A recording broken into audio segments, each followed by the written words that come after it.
I know you're somewhere out there, somewhere far away.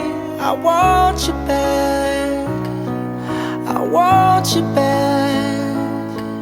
Анџелина Џоли, која има само 36 килограми, ја чека вистински пекол, а никој не може ни да претпостави како таа ќе се справи со се, ако се земе во предвид дека незиното здравје веќе е нарушено. Она што почна како само уште едно зборување за Анџелина станува реалност и незиниот развод од Бред Пит е скоро известен.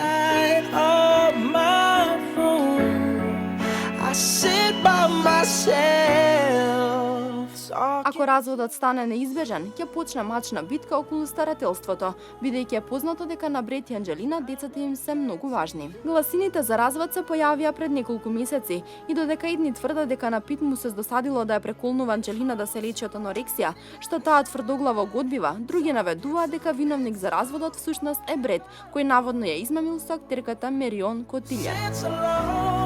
Меѓутоа, едно е сигурно, капката која кај Бред ја прели чашата била одлуката на Џоли која прифатила од есен да биде вонреден професор на економскиот факултет во Лондон. Largely in camps where they can be given basic food, shelter and education as a temporary measure until they are able to return to their homes.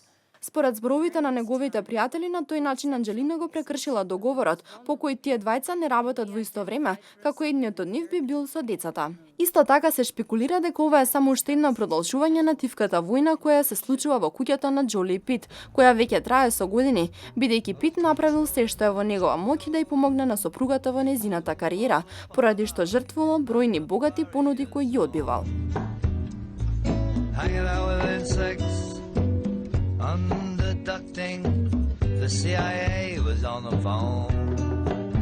Од друга страна, љубоморната Анџелина долева масло на оганот, бидејќи таа не сака Бред да снима филмови со атрактивни партнерки, обседната со идејата за неговата измама.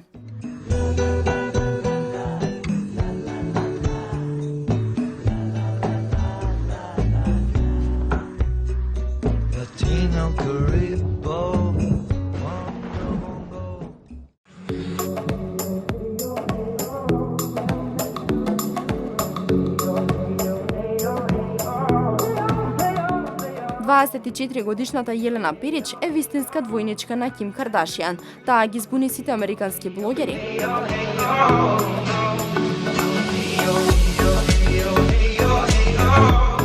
Јелена е професионален шминкер во Загреб, а профилот на Инстаграм го отворила пред неколку години, каде има голем број на следбеници. Таа изјавила дека често ја споредуваат со Ким, а според нејза тоа е голем комплимент за кој е мило, но понекогаш знае да и стане и досадно.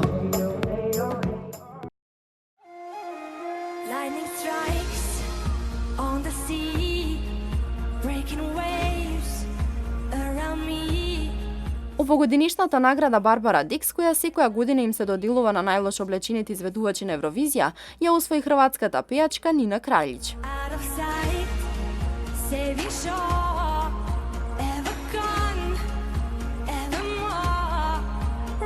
Нина својата песна Lighthouse ја изведе во необична креација која обожавателите ја нарекоа најголемата модна катастрофа во Стокхолм. Дури 177 луѓе од 2221, колку што учествувале во анкетата, гласале за Нина.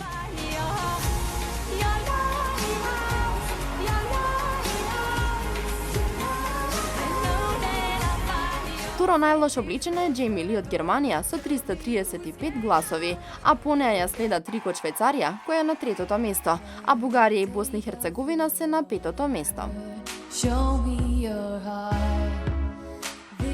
Наградата Барбара Дикс се доделува секоја година на фан сајтот Куќа на Евровизија, уште од 1997 година. Името го добила по белгиската пејачка Барбара Дикс, која го заземала последното место на Евросонгот во 1993 година, кога настапувала во фустан која што сама го дизајнирала.